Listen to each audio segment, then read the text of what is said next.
So we're getting close to the end. Next to last group of animals that we're going to deal with. This is guy with a big rectal thermometer. An instant later, both Professor Waxman and his time machine are obliterated, leaving the cold-blooded, warm-blooded dinosaur debate still unresolved.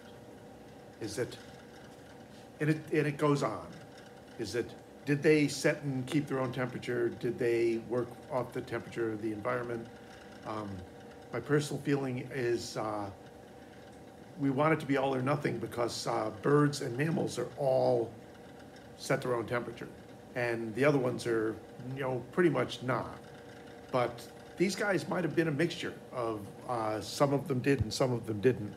From the way their shapes work and the way their metabolisms apparently work, it seems like some of them would have been really well served by having a set internal temperature, and some of them it probably wouldn't have mattered. But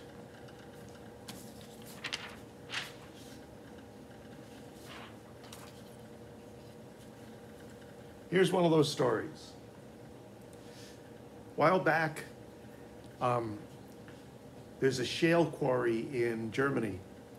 Now, shale we have a bunch of it around here, is sediments, it's sedimentary rock, but it's sediments that settled on the bottom of shallow bodies of water that down at the bottom has virtually no oxygen. There's a whole bunch of reasons why that happens. But you get this sludgy, slimy, smooth kind of sediment. And if something dies and drops into that sediment, the oxygen is too low. There's nothing big enough to kind of pull them apart. Yeah, there's bacteria that break them down, but there's a limit to how much bacteria can break down, a large animal. Or plants. Plants wind up fossilized in shale too. We've got a couple of plant fossils in the lab that were made that way. So this shale quarry produces a lot of very good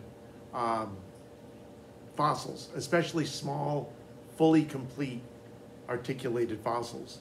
And one of them came out of the shale and said somebody cracked it and there was a whole, articulated skeleton there, and they went, oh, a tiny little dinosaur.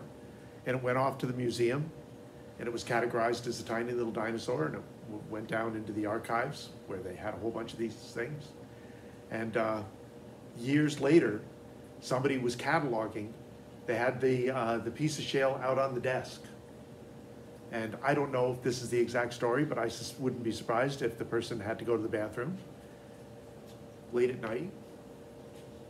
They went, and when they came back into the room, the fossil was sitting on the desk with a desk lamp bouncing off of it, and at an angle, when the light hit it, you could see that all around the bones were these impressions, these very shallow impressions that in a bright light you wouldn't see, of feathers, tail feathers and wing feathers.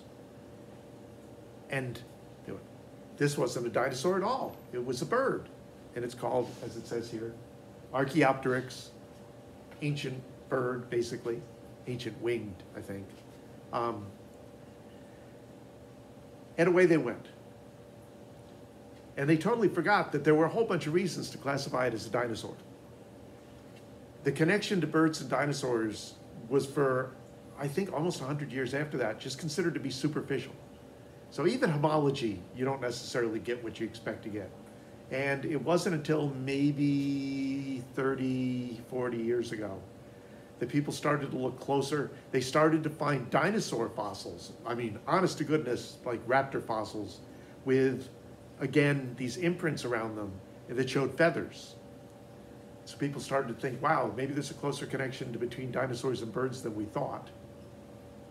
And more fossils have come to light. More and more dinosaurs are found to have had feathers. Feathers apparently wasn't a bird trait, it was a dinosaur trait that the birds took advantage of. Used feathers on their arms to help them glide from high place to high place. Got a little bit better at controlling it. Feathers growing in some places gave them more control in steering, more control in gliding and flapping. And so a small group of little dinosaurs wound up branching off and becoming the birds, aves, which is just Latin for birds. Oh,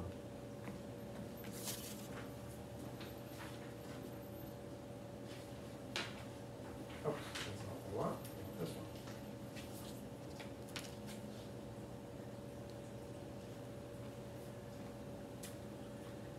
And when you start to put it together, it starts to look kind of obvious. These guys are very bird-like in ways that most other vertebrates are not. And here's your cladogram with your features branching off the different groups. And here's the main birds up here. Here's some ancient birds. Here's some basic dinosaurs.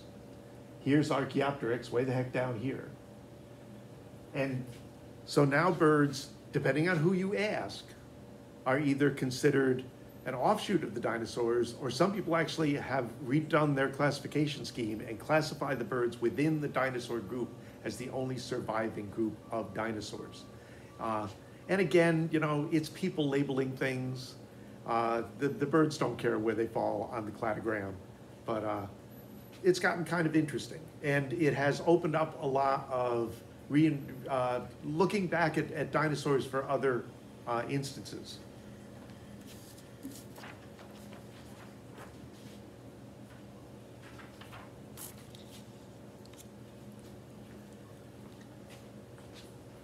So this is a separate branch on this one because this one's old. But this just gives you an idea of there's lots and lots of different types of birds. Lots and lots of different types of birds because flying is really good from an evolutionary standpoint. If you can fly, you're hard to catch. And you can get from place to place, you can get to food, you can get to water, you can put your young someplace fairly secure. So there's a whole bunch of features connected to flying that just blow up a whole group. Is that the birds have been very successful, the bats have been very successful. They had to expand into areas the birds weren't really occupying because the birds were already there by the time the bats started to evolve. So they went to the nighttime. Is that there's not a huge number of birds, you know, owls, not a lot of other birds that are active at night, and bats and owls don't occupy the same niche. So, but flying turns out to be really, really useful. The insects have certainly made great use of it.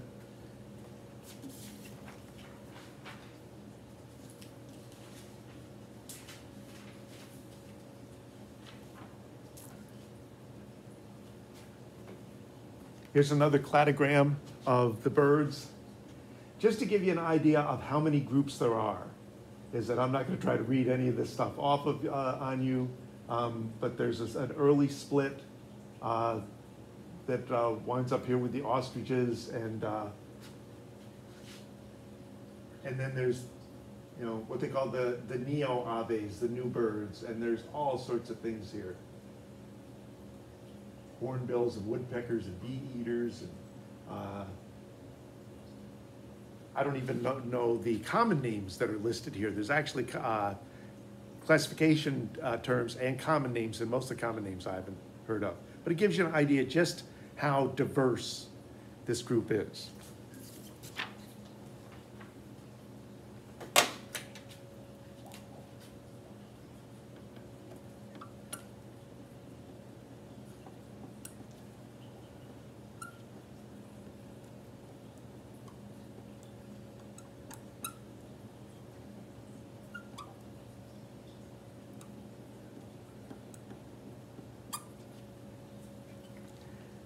Now, bats have built their wings by expanding and thinning the webbing between their fingers.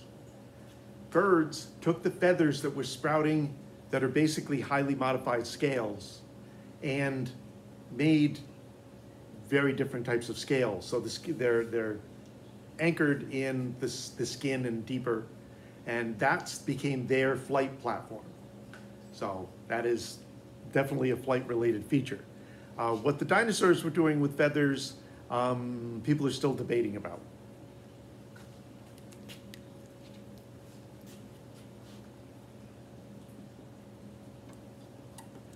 I'm going to go with a simpler term for making your own heat.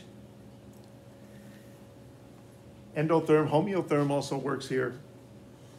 Generating heat from inside, therm, warmth. high metabolism is that you need a high metabolism to get those wing muscles going on demand. If you ever come across a moth sitting someplace on a cold morning and you kind of poke at it, it won't generally be able to fly off right away because it's not endothermic and it's not warmed up, and its muscles need to be a little bit warm before they can generate the power they need to fly. And actually what will often happen is if you watch really closely, you'll see the moth shiver. It'll shake its muscles in order to generate heat inside those flight muscles in order to be able to get away. Birds are always ready to go. But of course, this gives them very high oxygen and nutrient requirements.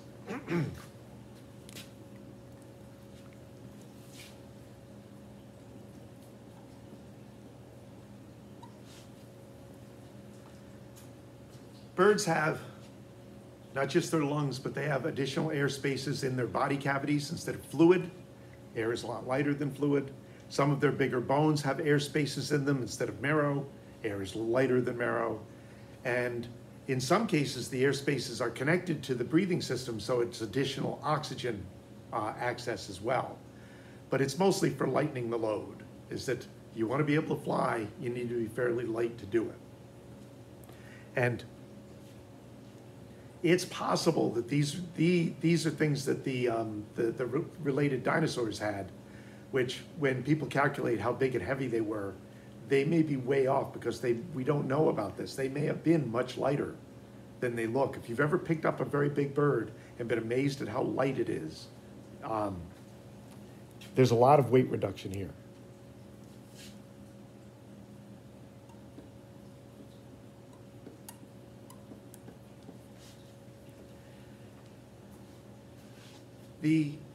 For its volume, the heaviest thing you have in your body is your teeth. They are the densest material in you.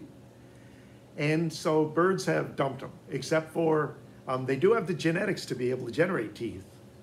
And some of them will generate a single tooth that the chick uses to break out of the egg that then drops off. But the beak is made out of a material that's more like cartilage. It's pretty solid. If you've ever been pecked by a bird, you know it's pretty solid. But it's much lighter than a whole jaw full of teeth would be.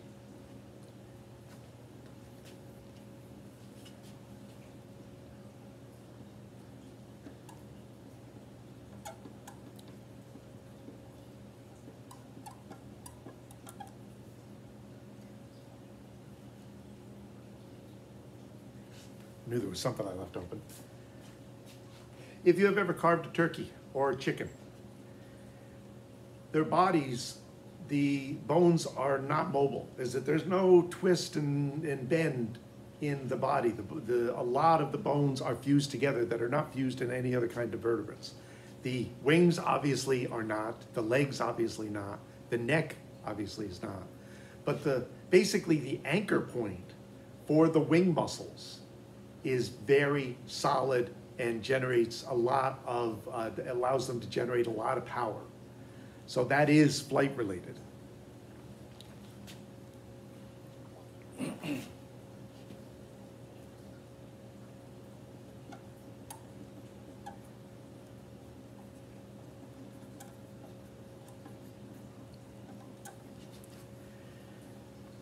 Now this may not be obviously flight related.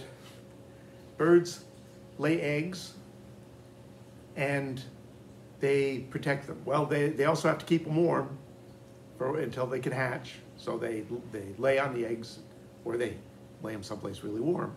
And then no bird ever comes out of the egg able to fly. If they're nesting on the ground, they may come out able to walk around and feed themselves for a while, but they don't have that flight from danger ability for a while. So the parents care for them. In a lot of cases, if the food they would be going for isn't food they could walk to anyway, then the nests are up off the ground, and what comes out of the egg is basically a fetus. And the parents feed it like crazy until it gets big enough and develops the feathers to be able to fly, and then it can feed itself. If it nests on the ground, they come out all fuzzy, but they can follow parents around, and the parents are very protective, follow the parents around, feed themselves, go back to the nest. So there is a flight relationship, both in the nesting and the parental care, and where the nests are, in fact.